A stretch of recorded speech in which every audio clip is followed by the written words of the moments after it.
Hey, sports cards fans, Ray from Philly here on this Wednesday night, December 23rd, and welcome back to another episode of Sports Card Talk.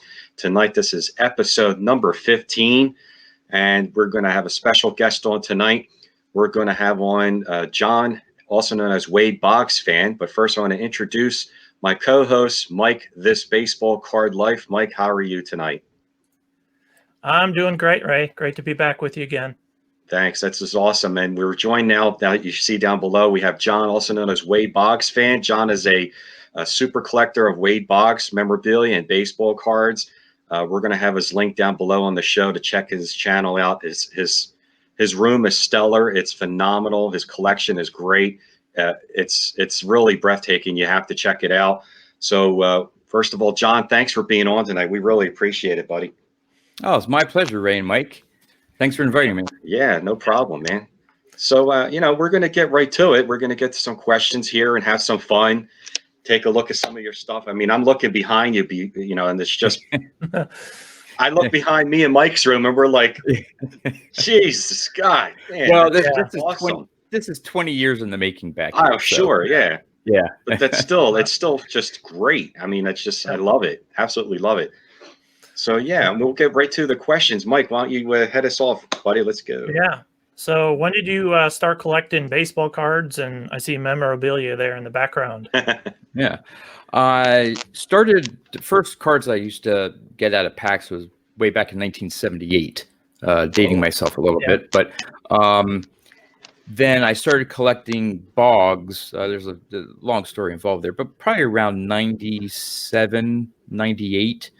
Right when eBay was getting started, and that's what exploded my player collection there. Mm-hmm. And in terms of the memorabilia you see behind me, I always had a few pieces here and there, but it wasn't until I met a fellow Wade Boggs collector around 2012, and he was more on the memorabilia side. He had cards as well, but I had more cards. And just through interaction, he's now picked up more cards, and I've picked up more memorabilia.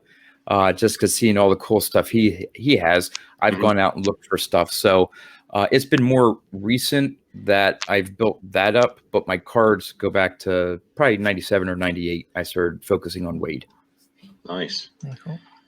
How did you get started in collecting just Wade Boggs? Like, when did that start initially? I know you started collecting before that, but how many years in the making has that been just for that? Yeah, it's been, it'd be 22, 23 years now, around that 97, 90, 98 time period. Prior to that, if you had collected cards at any time from the late to mid 90s, you knew that it wasn't just Topps.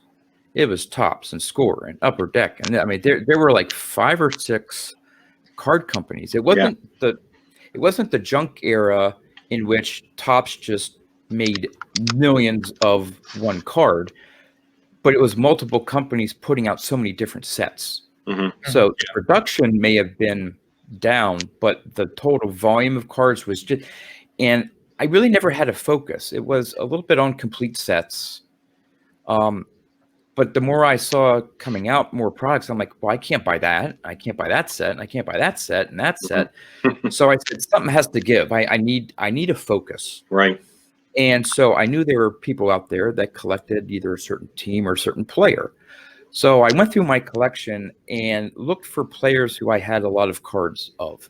And I think at the time, I probably had maybe 200 or 300 cards of Wade Boggs. Now, I was always a Red Sox fan. My mom's originally from Massachusetts. And so I was rooting for the Red Sox. So I'm like, okay, hey, here's a great hitter. And I was always more impressed by a player who could hit for average, get on base, lots of walks, not as many strikeouts. Someone who doesn't go up to the plate and just try to clobber the ball and see how far he can hit a home run. That's just me, that I find that's just more interesting. Right. And so he definitely had all those things. I mean, I think I was looking up some stats here. Boggs had a career on base percentage of .415. And in 1988, he had an on base percentage of .476. Now, I know a couple of years Bonds had some ridiculously high on-base percentage. They were intentionally walking him all the time. Right. Ted Williams, I think, has the career record for on-base percent. Something really, but Boggs is up there.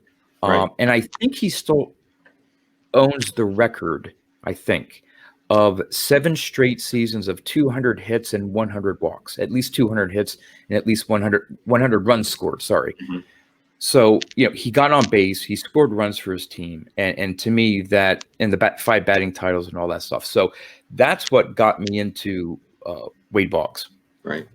So, and then I met him and turns out to be a great guy. So that's just even better. So. Icing on the cake. Yeah, that was kind of the leading into the next question about, when have you met him? Is he a jerk? Is he a nice guy? Sometimes, you don't want to meet your heroes because maybe they'll blow you off. Or I've heard stories about that. I won't get into the specific players' names, but that they idolize this player and they got to see him at a card show or in passing, or at the stadium, and they were rude or obnoxious or whatever, and they're like, I had this guy on a pedestal, and now he's a bit of a jerk and stuff. No, quite the opposite with Wade. I mean, he truly appreciates his fans that want to buy his autographs or cards or different things, or want to meet with him, shake his hand. He's truly appreciative. And I've met him 6 times, twice at the National in 2015 and last year, 2019. And then I live in central Pennsylvania, and he goes to a Yankee Palooza event in northern New Jersey pretty much every year. And I've seen him. That's a short trip for me. So I've seen him there 4 times. So I've got to meet Wade 6 times in person, and we follow each other on Twitter. We correspond every now and then. I mean, I can't say I'm best friends with him or anything like that, but at least he knows who I am. When he sees me at one of the shows, he points out to some of his handlers, "Hey, here's one of my biggest fans." So that's really cool. That's awesome. He recognizes me as one of his. Now, I'm not his number 1 fan. I have to give that to someone else. He's just over the top crazy, but he's a great guy. And so I think maybe I'm number 2 or something like that, and it was just fine with me. So yeah.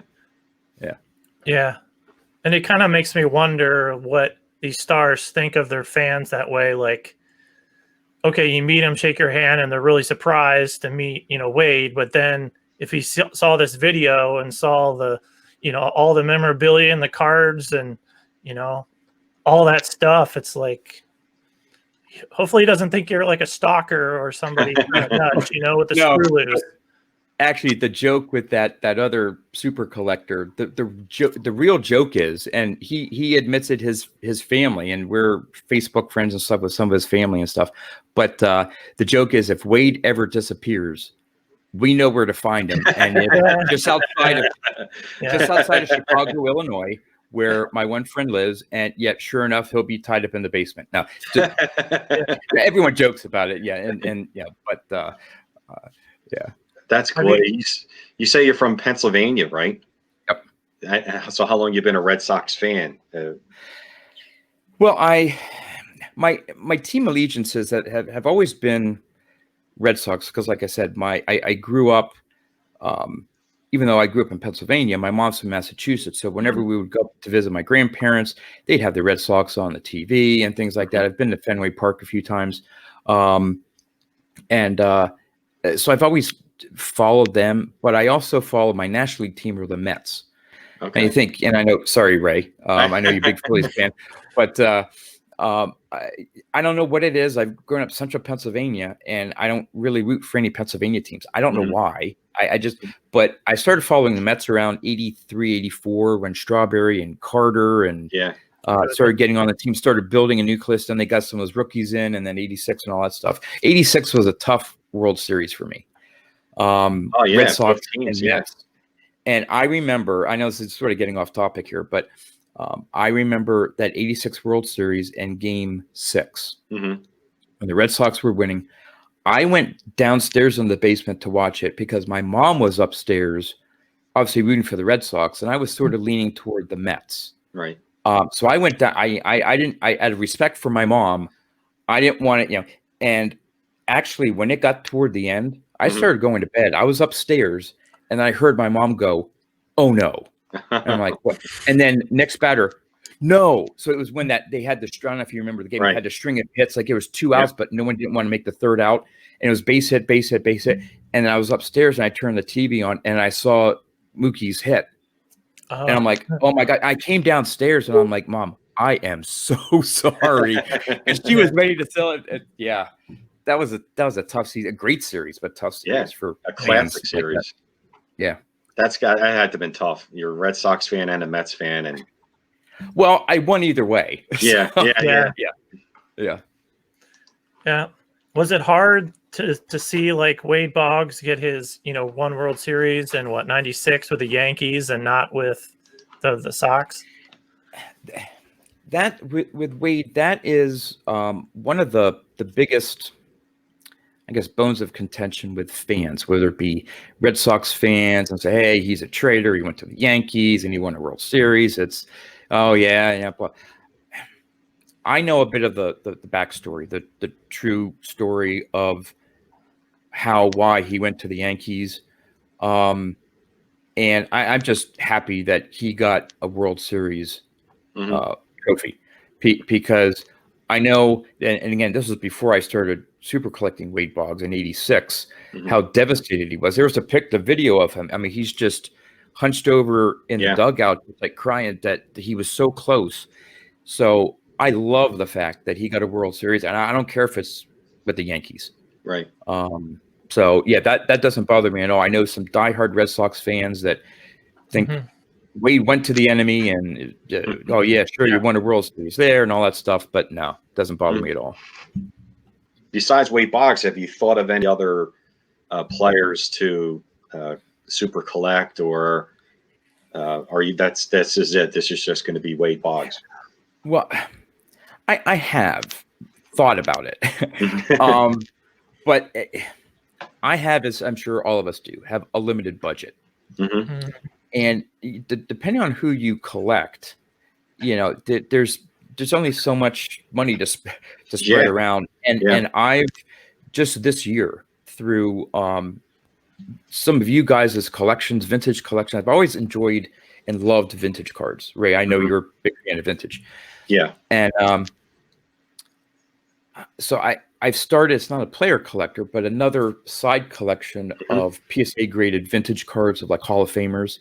Yeah. So that already has taken some of my, funds and split things there. So now, especially, no, I wouldn't be looking at doing another player collector. Now, I have small collections of just buying cards. It's what I like to have more Mike Trout cards, or maybe some of the modern Ted Williams or Corey Yastrzemski, the modern issue cards. So, if I'm at a show, maybe I'll look in the dollar box or 50-cent box or whatever. And if I see some up, but not dedicated, like I'm searching eBay for a Mike Trout card or a Ted Williams card. Right. So I'm probably going to stay in my lane now of Wade Boggs and vintage, and we'll see. So. Right. I saw you did a video where you bought a Ricky Henderson rookie. Beautiful card, by the way. That's my favorite set, is 1980 Topps. And doing a PSA Hall of Famer collection is a great idea. I mean, you can't go wrong with, although I realize it's a marathon and not a sprint, especially when you're talking vintage, right? And it's hard because I'm getting a little, I don't want to say frustrated, but I wanted to try to focus. So I said, okay, let me start with the 79s and 80s and work my way to 78s and 77s. And so I'm sort of keeping in that ballpark rather than just jumping around and seeing what something's flashy, like a 63 card and a 72 card. And then but I'm finding for like some 78s and 79s, either the cards I'm looking for, there's not a high pop, not because they're rare, but because people just haven't graded them. They haven't graded. So they don't come up very much, or there's people are asking a fortune for them. And so I am starting now to start adding a few years on my watch list, looking at some 75s and 76s, because I'm not able to get some that are in my price range that I feel aren't overpriced. So starting and getting moving is I'm finding a little bit difficult, Right. but I'm getting there and I'm enjoying it. Yeah, that's the main thing. It's Yeah, really definitely. fun. When I get one of those vintage cards in the mail, I'm like, oh God, that's beautiful. I mean, Isn't that the best? I don't the shine and stuff of these new parallels of the modern cards. They're cool. Don't get me there. But man, you hold a card that's 30, 40, 50, 60 in your hand. Like, I don't know. They're works of art. So. Absolutely. That's how I look at it. So it's good to have a focus and be straight directed to, because once you start spreading out, you're all over the place, and then your budget goes from here to Right. Believe me, I know. So all right, so let's get kind of turned around here back to Wade Boggs for a moment. And like, how do you stay organized, like know what you have? Like if you have hundreds and hundreds of cards, like you can't remember every card that you have. So how does that kind of work? Do you have a giant spreadsheet or? Yes, I have a spreadsheet that I started years ago. I think I got off of Beckett Online, and I created. So I started with Beckett, and that was probably in 2005, maybe a little bit later. And whenever I see some new release, where it usually pops up on eBay. Oh, this is new. Oh, the new 2020 something must have released. I go online, look up the checklist, and add it. My checklist now has over 10,000 entries. And so whenever I get a card, I mark it off, and then I have a software program that I actually designed myself. That I go in and enter the price I paid for it, and when I paid it, when I bought it, and serial numbers and stuff like that for insurance purposes. So it's a dual thing. So I actually had that spreadsheet on my phone. So when I'm checking eBay listings, if I go, ooh, I don't know if I have that one, switch over to my checklist, but oh no, I have it, or oh no, I don't. So I am meticulous with my check, because I hate, and it's happened. I hate getting a card in the mail, going to my checklist, and go, you already have it. I already have it. Now, usually they're not high-priced cards. Yeah. But I just, because again, with limited funds, my goal is to get as many different cards as I can, not just amass Wade Boggs cards. Well, that's a good idea to do that, because there's another super collector out there on YouTube named Nate, Tops 85401. And he's a Barry Bonds super collector. And I saw that he has a database, I think, from Beckett. So that's a great idea. I think what you're doing is awesome to do that. Like, how many Boggs cards would you say you have so far? I am approaching 5,200 different. And in total, I think I've crossed the 10,000 total. So I have some duplicates, and I have, I told you I'm looking for as many different cards. Well, I went on. I love the 1984 Topps card of Wade Boggs. It's just a classic with this follow through there. Yeah. And so I'm looking at the prices, and I'm seeing these lots for sale for 20 or 30 or 40. Fairly reasonable, because they're not. I mean, it's Wade Boggs' second year, but it's not like a $10 card, right? So I started buying a few lots here and there and here and there and here and there. So I'm like, okay. So I set a goal. I now own just over 1,000 1984 Topps Wade Boggs cards. Wow! I was like, okay, I've got to 400. Okay, I got 500 now. Okay, well, now I'm like 1,000. Okay, I'm done. Let's move on to something else. But yeah, I have stacks of these plastic holders and stuff. Yeah, 1,000 of them. Yeah, so that's cool. Do you prefer his playing day cards over 2000 and on, or does it matter to you? It doesn't matter, and the reason why it doesn't matter is he's been retired now for 21 years. I think 99 was the last year, and he's had more cards. Well, he's been retired for longer, but he's had more cards made since he's retired than during his playing days. Isn't that something? And during his playing days, there's ones I'm missing, of course, but there aren't as many. So yeah, it's pretty much the stuff that has been released after his playing days is stuff that I'm missing. So in terms of interest, I just have more to buy since he's been retired. Right. Yeah. Is his 93 finest refractor, is that kind of like one of his most expensive cards, or like what's a high priced like playing age card? There are three. In fact, I had picked these out here. Okay. There are three sort of crown jewels. And this happens for a lot of player collectors, especially if they played around in the late 90s. Right. The first one, now this is the green version of the 98 Donruss Call to Arms, and that's out of 250. Then there's the purple out of 100. Looks blue there, but it's purple. Right. But this is the red. This is the one out of 25, and this is one of these don't come up on eBay very often, and I bought this one years ago for a lot less than what they go for now. But this is one of the crown jewels. At least I know for Boggs collectors, they want one of these. Then the other one is from 97 Pinnacle, totally certified platinum gold. Beautiful. That's out of 30. I think someone has one on eBay. It pops up now and then. It's a PSA graded or something like that. I forget how many hundreds of dollars they want for it, but it's And what year is that, John? What year card is from that? 97, I believe. Okay. And So it was still playing then, right? Yeah. Now, even though it shows him in a Yankees, 97 was the last year with the Yankees. 98 and 99, it played for Tampa Bay. The third card in the crown jewel, unfortunately, I don't have, and that's probably his most expensive card. It's 96 Select Mirror Gold. Those Mirror Golds, I think they're out of 30. Yeah. And man, I remember it was maybe about less than a year ago, someone had a set or something, it was like the buzz all over eBay was someone's breaking up and selling 96 Mirror Gold. And I'm like, okay. And I had a fairly big number for me in mind, and it just went way above. I'm like, so I don't think I'm ever going to get one of them. I wouldn't be surprised if that goes. They go for probably $1,000. I mean, it's and some of the other Hall of Famers like 2,000-3,000.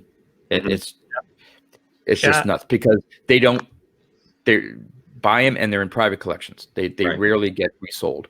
So I have two of the three crown jewels. So that's nice. Yeah, can you believe that I pulled a gold in 1996 out of Select Certified? I didn't pull the Wade Boggs, but I pulled a Paul Molitor card. Hey, that's nice. Do you still have it? No, I sold it maybe a year or two ago.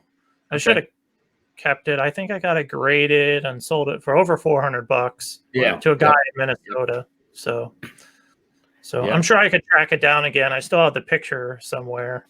But yeah, it was pretty wild. And those packs were not cheap even at that time. I mean, they were 96, they were at least $5 a pack. So probably to be able to get one was, and you probably got four or five cards in it. Something like that. Per pack, so. All right, Ray, what else we got here? Well, speaking of memorabilia items, do you have some things that you want to show? What are some of your favorite Wade Boggs pieces? Yeah, I've just a couple other cards, and I'll show my favorite piece of memorabilia. Again, with almost 5,200, it's hard to pick favorite cards, but the ones I just showed there were like sort of the crown jewels that a Boggs player collector would want. I picked like 2 memorabilia cards and 2 autograph cards. So this one is from 2012 Topps Tier 1 Bat Knob, 1 of 1, with his 26 from the Red Sox. So I just love that. I mean, it is a really small sliver of his bat knob there, but I've always enjoyed this one. And just aesthetically, this one here from 2004 SP. Oh, nice. It's numbered out of 10, and I think that is a Jackie Robinson commemorative patch. And it's a sticker autograph, but just that purple, and you wouldn't think purple with Red Sox would say. That's just the gold foil, just absolutely gorgeous. I love the design of that card. Right. And then for autos, this was from 2019. Allen and Ginter X, the mini autograph gold. And autograph. gold, yeah, that's nice. Yeah, that card just pops. Love his that portrait picture. This one's out of 5, I believe. Right. That's really then, nice with the black background too. Yeah. Then the last one is from 2017 museum collection. Right. This one, I'm not sure if it's gonna show up on the I see camera it there, but that shine there around that border, the image is just, I love that image, that follow through of Boggs. Silver ink autograph. It's out of 5. Really nice. Yeah. It's the black border version. It just, every time I see it, I just stare at it. So those are some of my top cards. But in terms of memorabilia, it has to be. Now, I have a game used bat of autographed, and it says game used, of his when he was with the Devil Rays. I have a game used bat signed, says game used, of Yankees. I also have one of the Red Sox. Nice. And I'll show it here, and I may need to move it around a little bit. But there it says Wade Boggs, says game used Boston, game used Red Sox Hall of Fame. But look at that pine tar. Yeah. I mean, it is still like sticky, and then by the handle. I mean, and I don't think that'd make George Brett jealous. Yeah, and there's the 26. Yeah. And it just this epitomizes how Boggs treated his bat with all the pine tar and stuff. Yeah. And it's just a gorgeous example.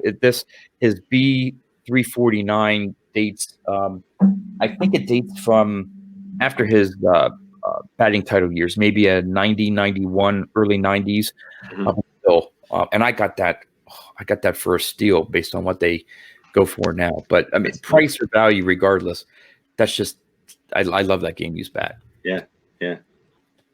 That's it. How about any autographed baseballs? I'm sure you got a ton of autographed bases of Wade Boggs. Yeah, I have yet to have a personalized autograph ball. So if national, maybe next year, crossing my fingers, maybe I'll have him do an autograph ball. But here's one that has multiple. Sorry, has multiple stats. Nice. On it, 12 times All-Star, and I don't know if that'll show up there in the camera, maybe not, but there we go. But just a multi stat ball. So yeah, that's I have really awesome. three or 4 autographed balls. Nice. Yeah. So how do you think like Wade Boggs, if he was 30 years younger, would play in today's game? Well, I think that's a good question. I think he'd do well, and the reason being is, even toward the end of his career, I mean, he faced batters like Randy Johnson. Even though it was I don't know how well Boggs did, but it's not. It's hard comparing players in different generations. I'm sure there were flamethrowers in the 50s and 60s, but did those batters have to face pitchers who constantly, even relievers, starting pitchers, relievers, constantly throwing heat in the mid to high 90s?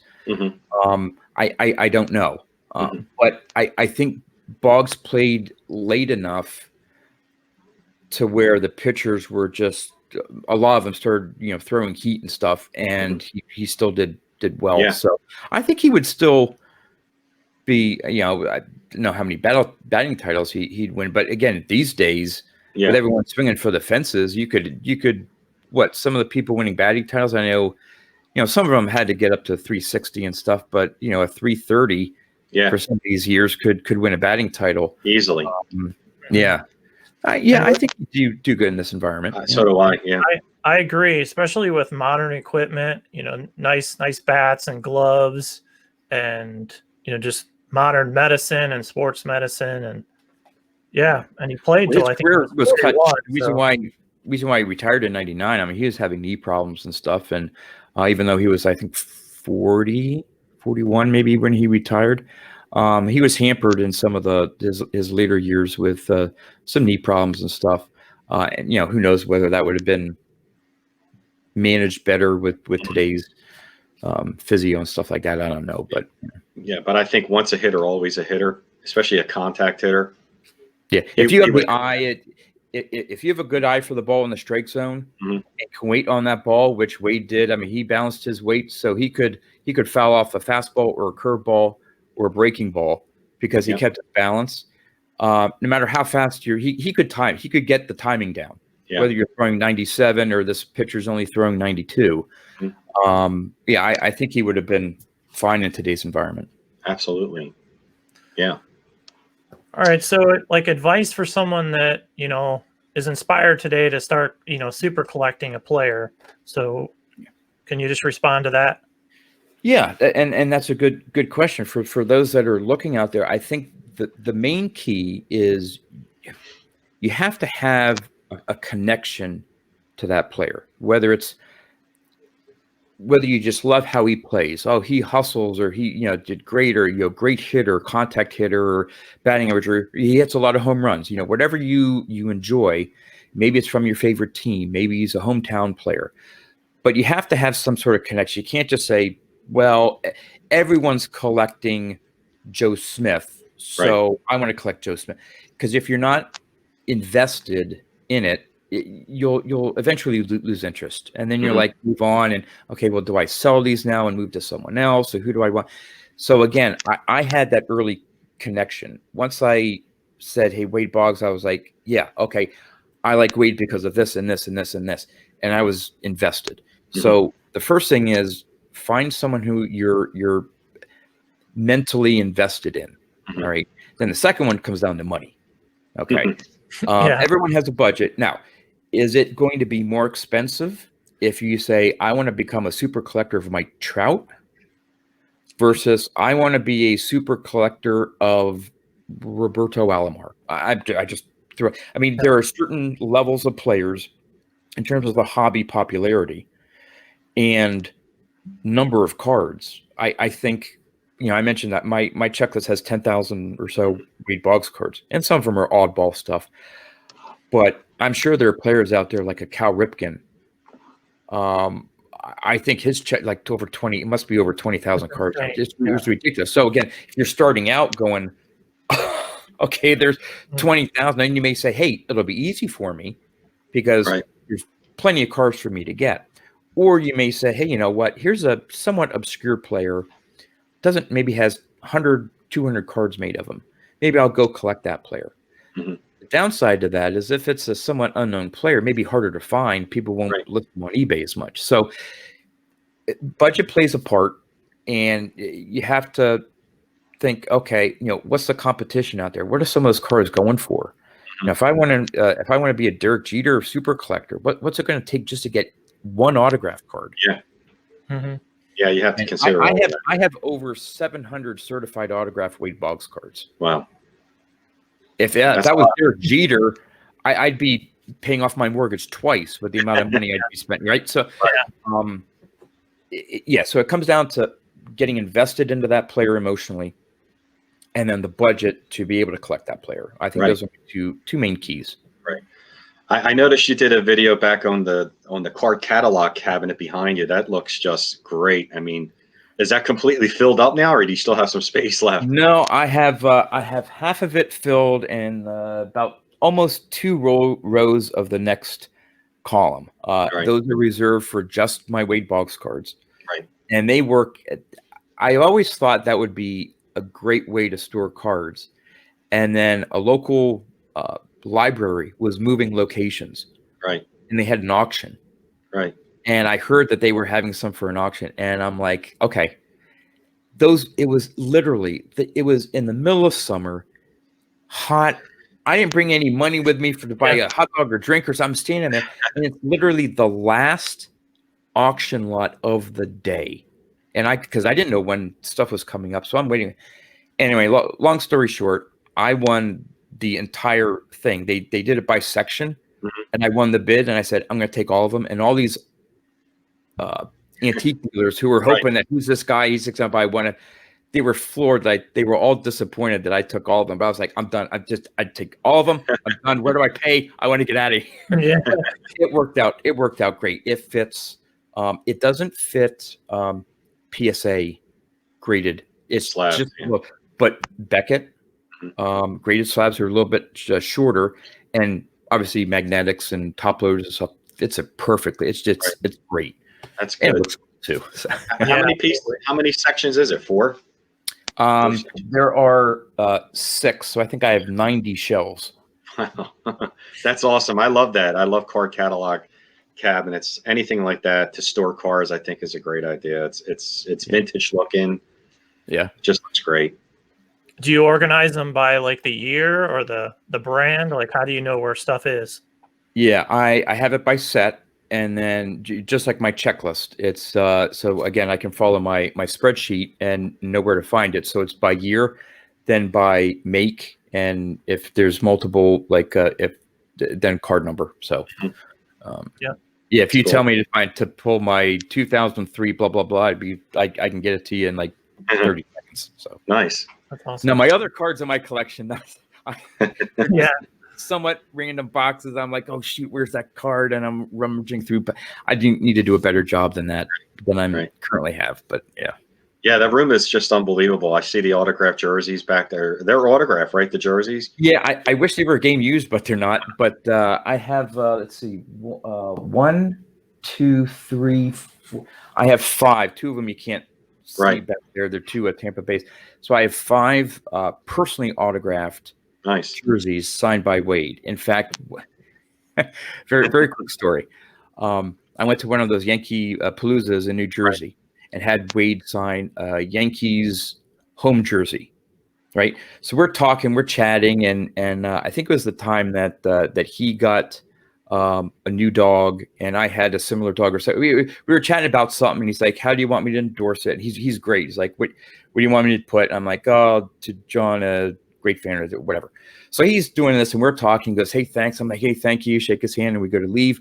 I go all the way home, and I go to take a picture of it to post it on social media, and I'm looking at it, and I go, he forgot to sign it.